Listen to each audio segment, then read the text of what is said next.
Me siguen escribiendo. Ten cuidado. Trata de no hablar en ruso. Evita los lugares concurridos. No salgas de noche. Desde el comienzo de la operación especial militar de Rusia en Ucrania, muchos rusos les han dicho cosas similares. Algunos los acosan solo por ser rusoparlantes. La ola de rusofobia es impulsada por los medios de comunicación y políticos occidentales. El equipo del proyecto No Abandonamos a los Nuestros ha hablado con rusos que viven en el extranjero para descubrir quién les discrimina, qué clima se vive actualmente y cómo reaccionar ante el acoso y el odio.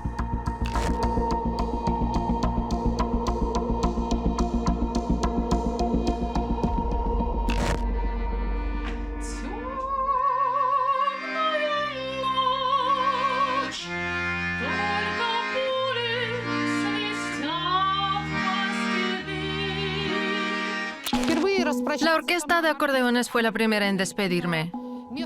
Es una orquesta local de aficionados. La apoyaba por razones humanitarias para promover la apreciación de este instrumento musical en los Países Bajos. Me enteré de que ya no era bienvenida allí, como dicen ellos, justo después de que el gobierno ruso enviara sus tropas a Ucrania.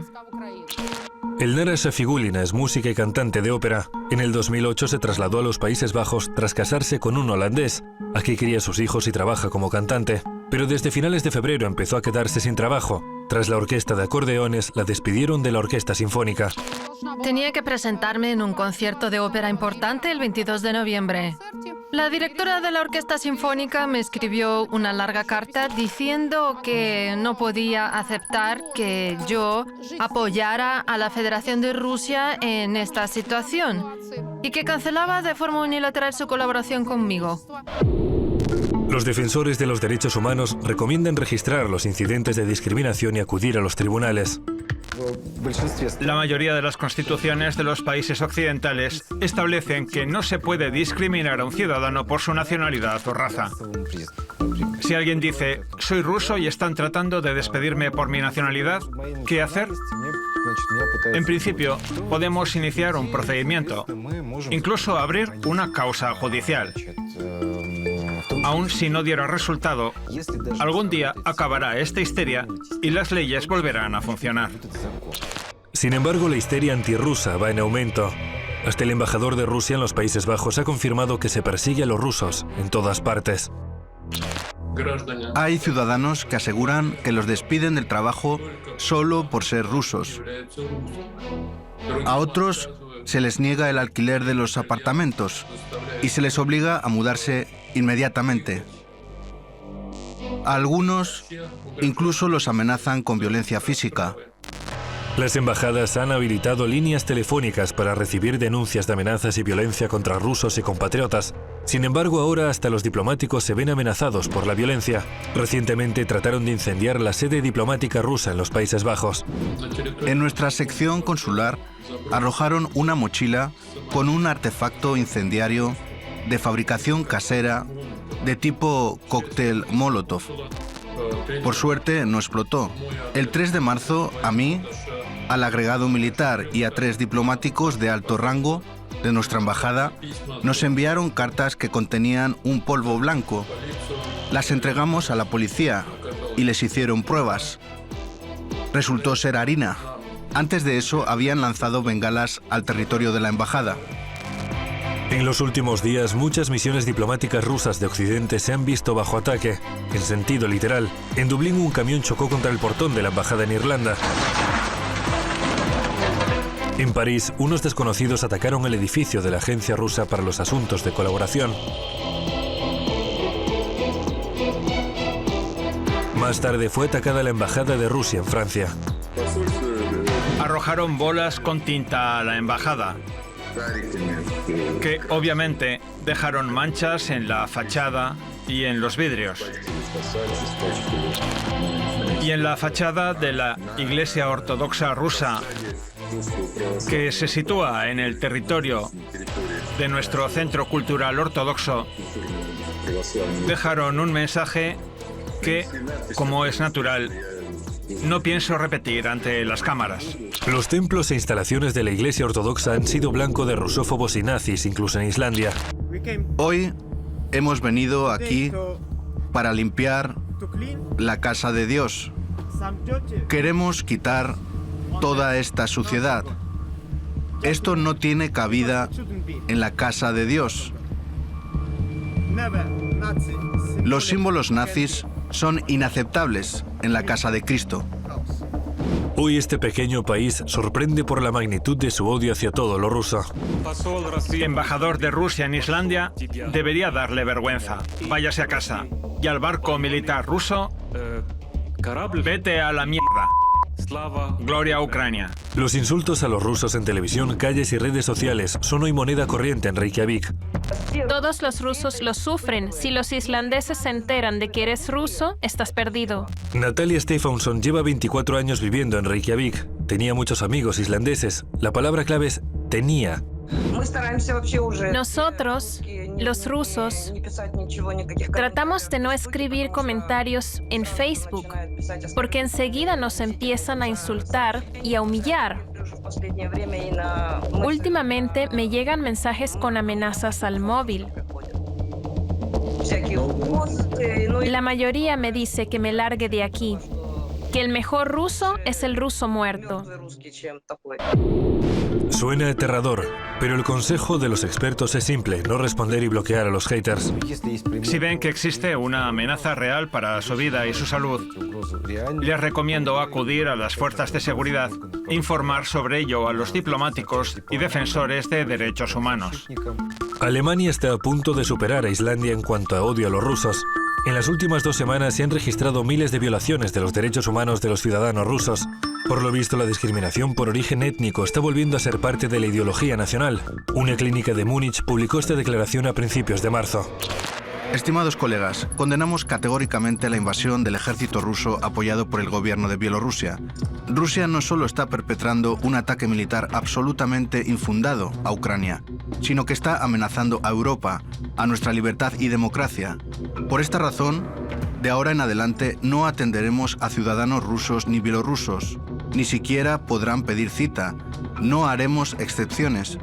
Posteriormente quitaron el aviso y la clínica presentó disculpas, pero ¿a quién van a convencer ahora? Si a alguien se le niega la atención en una tienda, por ejemplo, quien quiera que lo haga comete un delito. En ciertos países, este acto se considera delito administrativo. En otros es un crimen. Se trata de una violación a los derechos del consumidor y al mismo tiempo de discriminación por motivos raciales, de lengua o de nacionalidad. Todos los códigos penales de Occidente señalan estos actos como delitos. Vladimir Linderman sabe de lo que habla. Las autoridades letonas iniciaron 12 causas penales contra él por motivos políticos. Las ganó todas.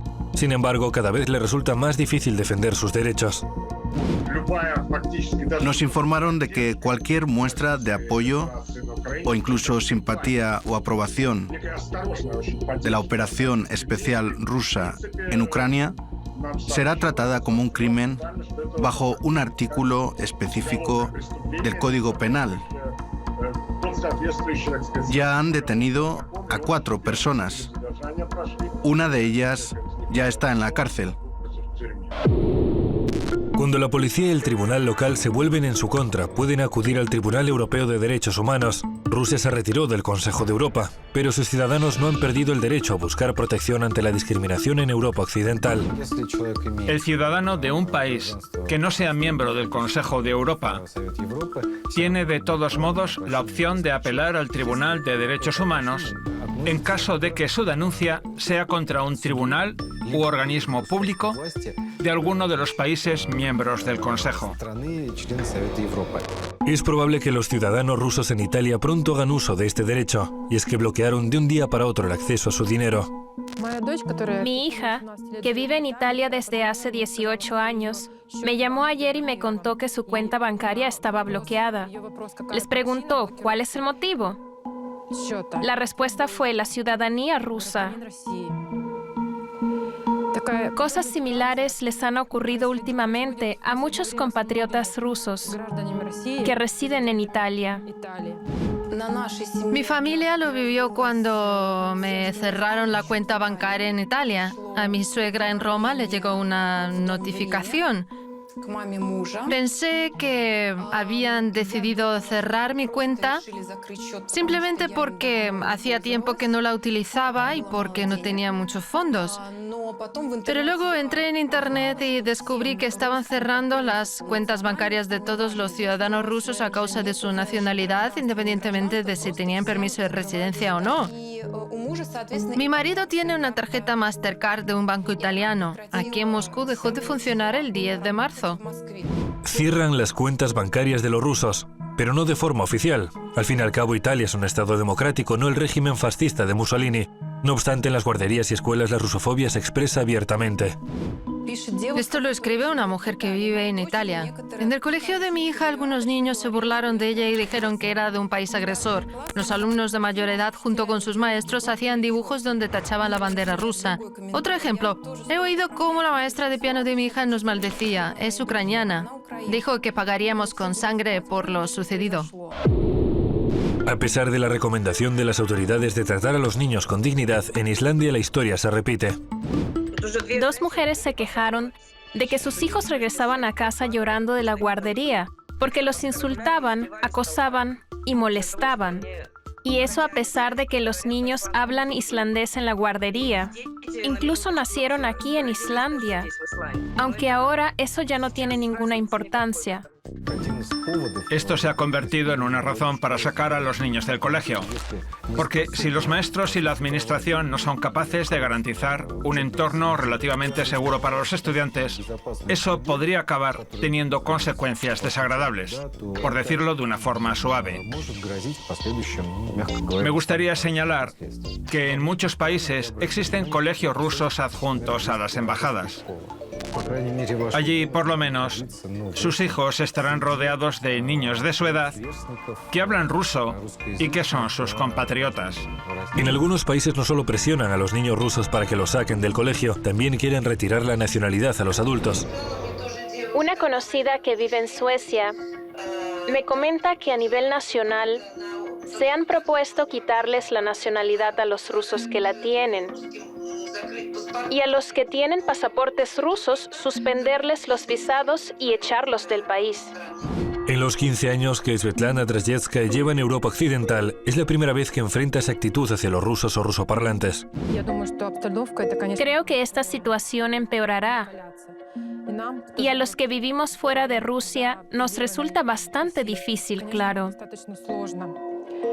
Debemos encontrar cierto equilibrio entre saber que Rusia es nuestra patria, independientemente de lo que pase, y nuestro deseo de llevar una vida pacífica y tranquila aquí, en la medida de lo posible. Los rusos emigrantes se animan a ser fuertes y no reaccionar ante las provocaciones hasta que pase esta ola de odio. Si siente que su vida está en peligro, lo mejor es que vuelva a Rusia. Aquí le esperan. Pase lo que pase, aquí lo tendrá más fácil. Espere algún tiempo hasta que la situación mejore y luego podrá volver. Para muchos, la vuelta a su país de origen es una decisión muy difícil y de último recurso, pero cada vez más rusos se lo están pensando. Mi esposo es muy inteligente, lleva mucho tiempo estudiando la historia de Rusia y conoce la historia de los Países Bajos porque nació aquí. Sabe perfectamente que los Países Bajos es una nación pro-estadounidense y que, aunque suene un poco fuerte, lleva mucho tiempo lamiéndole el trasero a Estados Unidos. Así que pase lo que pase, mi esposo me apoya en esta situación y si en algún momento llego a sentirme muy mal en este país, tendrá que abandonarlo junto conmigo. Por desgracia, ahora no se puede salir de Islandia, pero los rusos ni siquiera piensan rendirse. Aunque vivimos en otro país, amamos a Rusia de todos modos. Estamos orgullosos de nuestro presidente, nuestro ejército, nuestra gente y nuestra patria. Y no importa lo que aquí nos digan ni lo que hagan. Nunca dejaremos de estarlo. Jamás en mi vida quemaré mi pasaporte ruso, ni renunciaré a mi nacionalidad rusa. Somos rusos y podemos con todo. No es la primera vez. Solo hay que esperar a que esto pase y todo se arreglará.